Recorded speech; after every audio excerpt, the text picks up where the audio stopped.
Et si je vous disais que le simple fait d'entrer dans une boutique Rolex, ce moment pourrait vous coûter des milliers d'euros avant même de quitter le magasin? 2025, la donne a changé et certains des pires achats se cachent à la vue de tous. Rolex, l'icône intouchable du luxe, de l'héritage et de la précision suisse, est resté le roi des montres pendant de nombreuses générations. On l'appelle la couronne pour une bonne raison. Après tout, si vous recherchez un symbole de prestige gravé dans une montre, Rolex serait toujours le premier choix. Mais les choses changent. Et maintenant, une fissure s'est formée dans cette façade d'or poli, avec une fuite provenant d'usines chinoises qui lèvent le voile et révèlent des secrets qui pourraient te mettre à genoux l'empire d'1 milliard de dollars. Les clients et les passionnés de Rolex du monde entier attendent avec impatience. La grande question qui se pose à nous tous maintenant est: les montres suisses sont-elles vraiment fabriquées Chine? Avons-nous été trompés ou y a-t-il quelque chose de beaucoup plus important en jeu ici? Il se passe beaucoup de choses dans notre petit créneau horloger ces derniers temps. Alors, aujourd'hui, j'ai rassemblé toutes les nouvelles brûlantes du monde horloger pour comprendre ce qui se passe avec les montres suisses Chine. Alors que Rolex insiste sur le fait que tout va bien, une vérité différente pourrait se dévoiler derrière les comptoirs de velours. Alors, quels sont ces secrets de montres de luxe qui auraient poussé Rolex à se démener discrètement pour baisser les prix? Décomposons tout cela. La fuite. Tout a commencé avec la diffusion d'une vidéo chinoise qui aurait été diffusée depuis une usine de Shenzhen. Pour ceux qui ne connaissent pas ce nom, il s'agit d'une ville au nord de Hong Kong qui, une quarantaine d'années, s'est transformée d'un paisible village de pêcheurs, une mégapole tentaculaire. Aujourd'hui, elle est connue comme la capitale mondiale du matériel informatique. Fait amusant, c'est là que votre smartphone et votre ordinateur portable ont probablement été fabriqués. Shenzhen abrite des milliers d'usines de haute précision, spécialisées dans tout, des micropuces aux composants de montres de luxe. C'est un lieu où la vitesse de fabrication, l'échelle et les compétences se rencontrent, souvent discrètement, à huis clos. Pendant des années, les marques de luxe se sont appuyées sur des sous-traitants ici pour tout, des vis aux cristaux de saphir. Considérez-les comme les gars dans les coulisses. Ils ne font pas trop de bruit, ne reçoivent jamais le crédit qu'ils méritent vraiment, mais leur savoir-faire suffit à les maintenir activité. Mais l'usine dans les vidéos n'était pas n'importe quelle usine de Shenzhen. Il s'agissait d'une usine qui serait liée à la fabrication de pièces pour plusieurs montres de luxe de fabrication suisse, et parmi elles, prétendument Rolex. Il est intéressant de noter que ce n'était pas la première fois que de telles affirmations étaient faites. Les premiers murmures d'une implication chinoise de Rolex remontent à plus d'une décennie. Cependant, ils n'ont commencé à gagner sérieusement du terrain qu'aux environs de 2023, lorsque des vidéos floues et des messages anonymes ont commencé à apparaître sur des forums chinois comme Jiu et Weibo. Début 2024, la rumeur a explosé lorsque des vidéos YouTube montrant prétendument des pièces de montres emballées et étiquetées avec la marque Rolex à Shenzhen ont commencé à faire surface. Mi-2025, les vidéos avaient migré vers de plus grandes plateformes comme TikTok et Reddit. Et juste comme ça, les rumeurs sont devenues virales. La vidéo s'est rapidement répandue comme une traînée de poudre sur ces forums. Elle montrait des chaînes de montage remplies de boîtiers acier inoxydables, de lunettes et même d'emballages étiquetés ressemblant étrangement à ceux utilisés par Rolex. Les implications étaient explosives. Pourquoi, demandez-vous? Eh bien, voyez-vous, Rolex est depuis longtemps synonyme de perfection suisse. Chaque pièce est censée être assemblée à la main à Genève, un produit d'un savoir-faire étroitement contrôlé. Cela fait partie du mythe. Le label Swiss Made exige qu'au moins 60% des coûts proviennent de Suisse, mais cela laisse un écart de 40% grand ouvert, un écart suffisamment important pour que certains composants soient fabriqués ailleurs, comme Chine. Selon des dénonciateurs, certaines pièces, notamment les cadrans, les boîtiers et même les mouvements, pourraient être produites masse Chine, puis expédiées Suisse pour l'assemblage final. Une fois à Genève, ces pièces sont polies, testées et bénies, avec ce tampon tout-puissant de légitimité. Swiss Made. Mais cette fuite, bien que non confirmée par les fabricants de montres de luxe, n'a pas seulement endommagé la perception de la marque, elle a en quelque sorte remis question la proposition de valeur même de Rolex. Et c'est ce qui rend la rumeur Rolex si dangereuse. Parce que si même une fraction d'une montre Rolex, disons le boîtier, le bracelet ou les pièces internes, provenait d'une usine de Shenzhen, l'illusion de pureté suisse commence à se fissurer sur Twitter et TikTok. La réaction négative a rapidement pris de l'ampleur. Les hashtags comme Rolex Leak et China Rolex ont été brièvement vogue début 2025, alimentant les craintes et alimentant les théories du complot. Soudain, les critiques ne murmuraient plus. Ils avaient évidemment suffisamment de munitions pour crier. Que payaient exactement les acheteurs plus de 10 000 dollars si les mêmes pièces pouvaient provenir d'une usine qui produit également pour des marques beaucoup moins chères? Était-ce de l'artisanat? Ou pourrions-nous attribuer cela à une image de marque intelligente? Pour être juste, Rolex n'a toujours pas publié de réponse officielle. La marque Esteros est restée silencieuse, laissant la tempête tourbillonner autour d'elle. Après tout, toute publicité est grosse et bonne à prendre. Mais cette fois-ci, il pourrait se tromper. Parce que le problème avec cette fuite, c'est que le mal est peut-être déjà fait. Mais les rumeurs d'usines de Shenzhen ne sont même pas le pire. Pour Rolex, le vrai problème pourrait bien être les rumeurs de baisse de prix. Plus précisément, des réductions de 10 à 20% sur les marchés chinois et d'Asie du Sud-Est. Selon des informations, les concessionnaires se débarrassent des modèles sportifs comme la Submariner et la GMT Master 2 à des prix inférieurs à la normale pour compenser la confiance déclinante. Mais c'est là que ça devient bizarre, parce que si certaines régions peuvent connaître des baisses discrètes, Rolex a fait exactement le contraire ailleurs. Europe et Amérique du Nord, les prix grimpent flèche. Ce qui soulève la question, Rolex essaie-t-elle de vider discrètement le marché chinois avant que la vérité ne se répande dans le monde entier? Ou cette fuite est-elle un canular parfaitement orchestré? Baisse des prix allégués et hausse des prix de détail.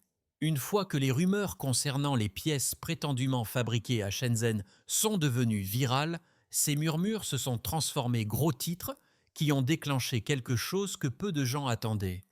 Des baisses de prix chez Rolex. Selon des blogs d'investigation, des rapports affirment que la marque a été contrainte d'accorder des rabais allant jusqu'à 20% sur ses modèles Phare Submariner et GMT Master 2 Sport. C'est un territoire historique pour une entreprise connue pour ses augmentations de prix constantes et non pour ses concessions. Le récit raconte que l'exposition de marges absurdes, les rumeurs indiquant que le coût de production serait une fraction du prix de détail, ont provoqué un tollé sur les principaux marchés de luxe. Chine particulier, les consommateurs se sont sentis trompés. Et dans leur tentative de contrer la réaction négative, Rolex aurait mis place des réductions de prix locales discrètes sur les références sportives acier comme mesure de contrôle des dommages. Les concessionnaires sur le marché gris et secondaire ont ressenti le tremblement de terre presque immédiatement. Les annonces qui commandaient autrefois des primes ont commencé à s'effondrer. Les valeurs de revente chutant à mesure que la perception de l'exclusivité et de la rareté s'effondrait. Selon les analystes, la panique des marges a déclenché une cascade de déversements. Les vendeurs et les spéculateurs anxieux visaient à réduire les pertes avant que les valeurs ne chutent en davantage. Les stocks qui ne circulaient autrefois que par le biais de longues listes d'attente sont soudainement restés stagnants sur les comptoirs des concessionnaires. Le changement a été spectaculaire et rapide. Certains initiés de l'industrie ont averti qu'une marque construite sur la rareté et la valeur projetée était confrontée à un rare moment de faiblesse, alors que la tension montait parmi les collectionneurs de montres de luxe. Les forums sont devenus des tombes scellées de spéculation. Les concessionnaires ont signalé une augmentation des annulations, tandis que les passionnés ont remis question la sagesse de payer 6 chiffres pour des montres éventuellement assemblées dans des usines de production de masse. Les enjeux n'étaient pas seulement financiers, mais aussi de réputation. Et pour beaucoup, la baisse de prix alléguée signalait à la fois des lignes de faille dans la fidélité à la marque et une crise qui couvait sous le vernis poli de Rolex. C'est ainsi que la mystique autrefois apparemment impénétrable de Rolex semblait se fracturer sous la pression de l'indignation mondiale. Il est intéressant de noter que, contraste frappant avec ces rabais, le reste du monde était témoin de quelque chose d'entièrement différent. Des hausses de prix constantes de la part de Rolex. Choquant, n'est-ce pas? Plutôt que de réduire ses prix, Rolex semblait redoubler d'efforts, augmentant ses prix de détail suggérés par le fabricant sur les principaux marchés. Certaines sources ont confirmé que les modèles Or et Rolls ont connu des hausses de prix de 8% ou plus, tandis que les variantes acier ont connu des ajustements plus modestes, allant de quelques dizaines d'euros à une augmentation de 1 à 2%. Pendant ce temps, d'autres articles de l'industrie expliquent comment la hausse du prix de l'or et la forte demande ont alimenté ces changements. Aux États-Unis, la hausse s'est devenue particulièrement prononcée lorsque de nouveaux tarifs sur les importations suisses, initialement aussi élevés que 31%, puis mis œuvre à 10%, ont incité Rolex et d'autres marques comme Omega et Cartier à ajuster leurs prix à la hausse classe de 3 à 5% moyenne au milieu de l'année 2025. Un rapport de Business Insider a noté que Rolex appliquerait ses coûts tarifaires directement au prix de détail, ce qui signifie qu'une montre à 10 000 $ pourrait atteindre 13 000 $ ou plus avant la taxe de vente. La chaîne de vente au détail Watches of Switzerland a confirmé par la suite que, bien que les revenus aient augmenté, grâce à la forte demande de Rolex, les marges bénéficiaires se réduisaient raison de la pression exercée par l'augmentation des coûts d'importation. Ainsi, alors que les chuchoteurs alléguaient des réductions de 20% dans certaines poches, le récit plus large était celui de l'inflation mondiale des prix. Les icônes du patrimoine comme la Submariner Steel, qui ne grimpait autrefois que de quelques centimètres d'une année à l'autre, coûtant désormais sensiblement plus cher, même si le marché gris montre des signaux mitigés. Watch Pro a rapporté que les prix du marché secondaire de Rolex ont chuté à des niveaux RKRDD bas sur 4 ans, avec seulement 56% des modèles se négociant au-dessus du prix de détail au début de 2025, une forte baisse par rapport aux 68% de l'année précédente. Ce type de marché mixte crée une tension effrayante. Des réductions à un endroit, des primes croissantes à un autre, laissant les collectionneurs et les critiques se demander: quel est le plan ici? Tension spéculative et stratégie. Les grandes questions maintenant sont: les baisses de prix de détail annoncées ont-elles été programmées avec précision sur des marchés comme la Chine pour prévenir un effondrement à grande échelle de la marque? Rolex pourrait-elle vider discrètement une région tout renforçant ses marges bénéficiaires ailleurs, pariant que le scandale ne se mondialiserait jamais? Prenons un moment pour considérer comment les marques réagissent à la crise. Confinement, isolement, contrôle des dommages. Si la menace de fuite semblait inoculante, des baisses de prix locales pourraient calmer les régulateurs et les consommateurs chinois. Pendant ce temps, les marchés mondiaux restent aveugles et s'accrochent à des submarinés à plein prix. Ce double jeu, coupé et augmenté simultanément, constituerait un coup d'échec audacieux, presque machiavélique dans sa portée. Vendre bon marché là où la confiance se fracture. Continuer à pousser les prix là où personne ne regarde. Une sorte de triangulation des prix qui pourrait apaiser les troubles émergents des consommateurs sans compromettre le pouvoir de fixation des prix au niveau mondial. Il existe un précédent dans la stratégie du luxe. Lorsqu'une marque économique est confrontée à une réaction négative régionale, des rabais sélectifs ou des rachats peuvent apaiser les problèmes de perception sans nuire à la valeur globale. Mais le fait est que Rolex a toujours évité la culture du rabais. Les baisses de prix, même minimes, sont catastrophiques pour l'aura d'exclusivité. Donc, si de telles coupes se sont réellement produites, cela suggère une pure panique-jeu. Mais voici une autre perspective. Peut-être que les histoires de fuite sont de la fumée, des vagues de rumeurs soigneusement construites qui permettent à Rolex une sortie élégante. Si les consommateurs croient que les pièces proviennent de Shenzhen, ils serrent leur reçu. Le marché s'agite, la méfiance se répand. Rolex reste silencieux. Quelques jours plus tard, Lorsque la rumeur s'estompe, la marque émerge indemne, affichant des revenus records et renforçant le message de rareté. C'est un peu inhabituel, mais pas impossible. Cependant, ce ne sont là que des spéculations et non des faits, ce qui nous laisse avec ces questions à méditer. Les histoires de baisse de prix, ont-elles été plantées pour accélérer la circulation des rumeurs ou sont-elles réelles, simplement des séries limitées et discrètes de stock à prix réduit dans les réseaux de concessionnaires sites régionaux? Les détaillants disent que les deux versions existent. Certains murmurent de force. Ils murmurent de fortes réductions après la fuite. D'autres soulignent des hausse de prix régulières du WDS. Du stati au tarif douanier sur tous les autres marchés importants. S'il s'agit d'une tactique calculée, Rolex réalise un pari stratégique, exposant uniquement les marchés qui comptent le moins. Le moins terme de marge à long terme. Oui, la Chine est un marché énorme, mais l'économie mondiale de la revente et le sentiment des collectionneurs sont fragiles. Une petite concession là-bas pourrait gagner du temps.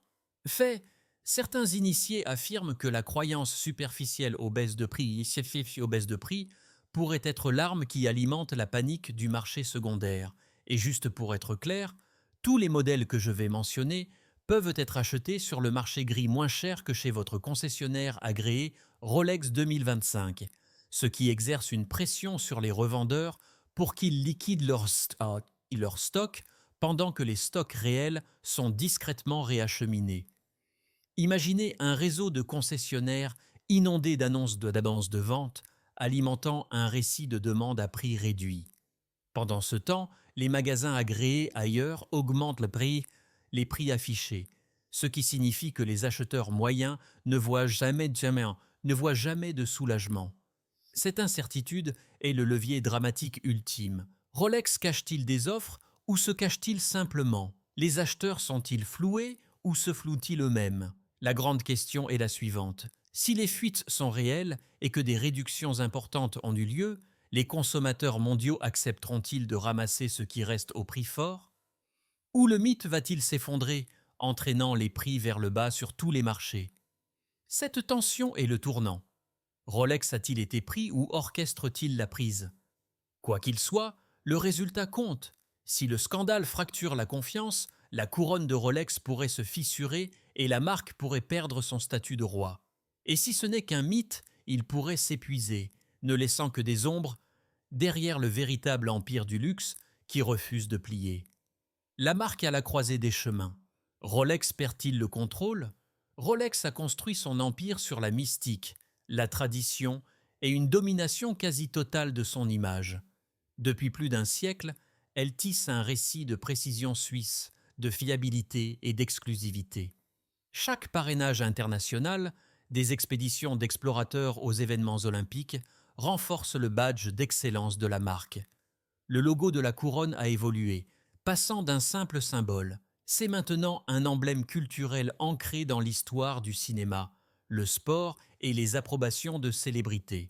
Rolex contrôle étroitement son pipeline de prix, limitant l'offre autorisée et assurant des listes d'attente. Toutes les mesures être délibérées pour maintenir la désirabilité. Mais tout ce contrôle repose sur une prémisse fragile. Rolex reste véritablement suisse dans son origine matérielle, sa fabrication et son assemblage final. Comme nous l'avons mentionné précédemment, le label Swiss Made protégé par le droit suisse exige qu'au moins 60% du coût de fabrication soit réalisé suisse, l'inspection finale et l'emboîtage étant également effectués sur place.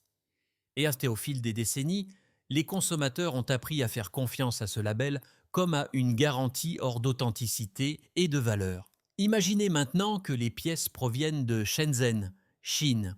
Soudain, une phrase clé du mythe, Rolex n'est pas purement suisse. C'est parti un empire du marketing, parti un assembleur de matériel informatique sourcé dans l'ombre.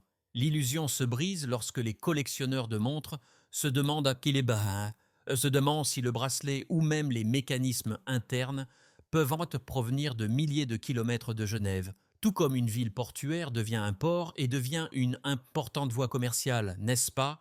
Ou une plaque tournante commerciale, c'est la même chose. et une fois que vous avez une certaine population de ces artisans, les autres affluent. Les apprentis affluent pour apprendre et finalement cela se développe.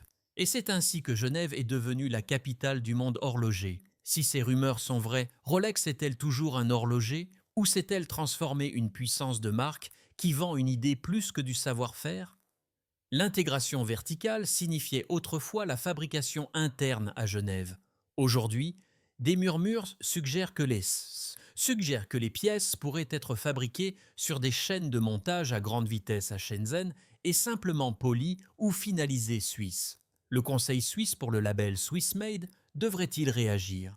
La vérité est que des répercussions juridiques se profilent si des contrefaçons ou des composants étrangers enfreignent les règles.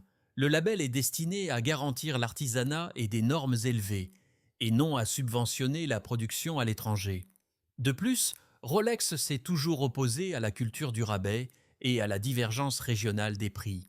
Au lieu de cela, elle a maintenu un contrôle mondial strict sur la distribution et la revente. Si des baisses de prix coordonnées ont eu lieu, particulier Chine, comme le bruit court, cela suggère une tentative désespérée de sauver la crédibilité sur un marché essentiel.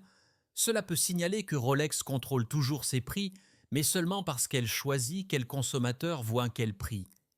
Que se passe-t-il lorsque ces arguments de vente s'effondrent? Lorsque le Swiss Made perd de son pouvoir, le prestige devient funible.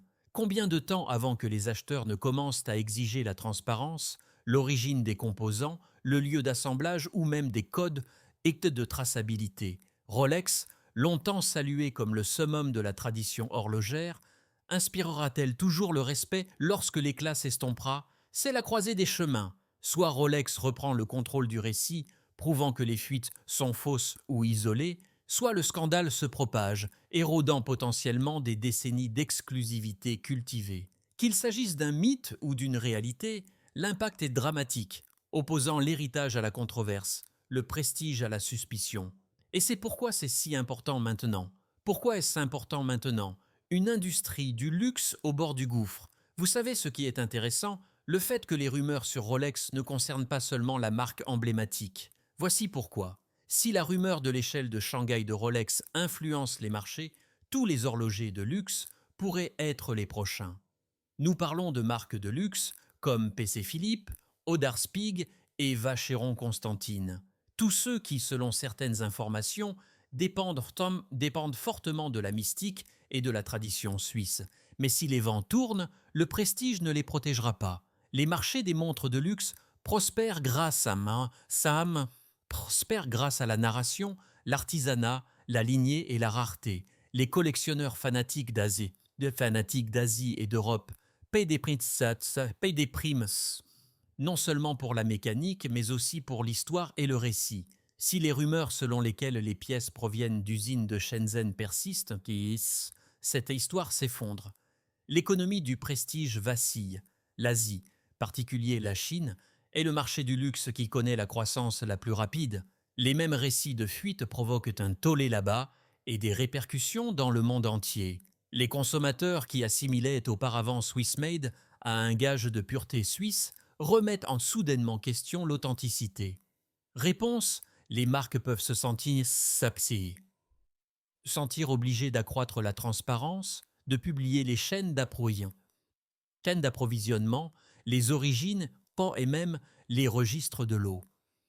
Mais Rolex, connue pour son silence et son opacité, et pourtant, elle affiche des prix plus élevés que pratiquement toutes les marques de montres au monde, ce qui soulève une question spéculative folle. Les hausses de prix mondiales de Rolex sont-elles une tactique? Pourrait-il s'agir d'un moyen d'extraire une valeur maximale avant que le mythe ne s'érode? Si Rolex encaisse discrètement dans un hémisphère tout apaisant les consommateurs dans un autre, il ne s'agit pas seulement d'une stratégie de profit, il s'agit de gestion de crise et de paris à enjeux élevés. L'industrie du luxe observe nerveusement. Si une marque construite sur la perfection suisse peut subir de telles accusations, qu'est-il des acteurs plus petits avec des pièces externalisées ou un assemblage mondial? Le Swiss Made pourrait-il être dilué du jour au lendemain? La pression monte également sur les régulateurs, ceux qui supervisent l'utilisation des étiquettes. Plus effrayant encore, les rumeurs elles-mêmes. Même même si elles sont fausses, créent suffisamment de panique pour perturber les marchés de la revente et inciter les collectionneurs à exiger la transparence. Les débats lignins. Débat ligne présente un chemin. A présente le luxe comme un théâtre de marketing. Il présente les montres santé, présente les montres Rolex comme des pièces haut de gamme et non de luxe. Lentement, les consommateurs qui acceptaient autrefois la rareté commencent à perdre confiance. Ce moment pourrait être le début de la fin ou le début de quelque chose de plus sombre. Un marché où le prestige n'était plus lié à la géographie, mais à un marketing avisé et à l'opacité. Rolex pourrait encore vendre sa Submariner au prix fort, mais le pouvoir de l'héritage suisse pourrait ne plus protéger sa mystique. Que se passe-t-il après la chute ? Nous savons que nous n'avons cessé de parler de Rolex qui présente ses prétendues créations de Shenzhen comme Swiss Made, mais avez-vous déjà envisagé la possibilité que les passionnés de Rolex soient conscients que les montres ne sont pas entièrement fabriquées à Genève ? C'est une possibilité à envisager. Sur les forums Internet, certains amateurs de montres sont venus à la rescousse de Rolex, affirmant qu'ils avaient toujours été conscients du rôle de Shenzhen dans la fabrication de ces montres. Si c'est vrai, cela change complètement le récit. Cela montre que les consommateurs sont conscients et qu'ils veulent toujours ce produit pour ce qu'il est. Alors, au final, peut-être que tout cela n'a jamais concerné les montres. Peut-être s'agissait-il de savoir combien de temps un mythe peut survivre sous le poids d'un marketing de précision, de secrets discrets et d'un monde formé pour vénérer le luxe. Mais d'autres restent ancrés dans le fait qu'il pourrait également s'agir d'une stratégie pour préserver les prétendus secrets de Rolex, soigneusement gardés. Après tout, depuis plus d'un siècle, Rolex a écrit les règles. Mais aujourd'hui, pour la première fois, on a l'impression que quelqu'un d'autre pourrait tenir la plume. Pour ces internautes, les fuites provenance de Chine n'ont pas seulement exposé quelques vis et cadrans. Ils ont tiré le rideau. Que se passe-t-il lorsque les consommateurs réalisent que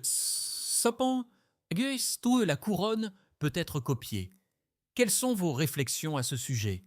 Pensez-vous que les rumeurs sont vraies ou est-ce quelque chose dont les passionnés de Rolex sont déjà conscients ?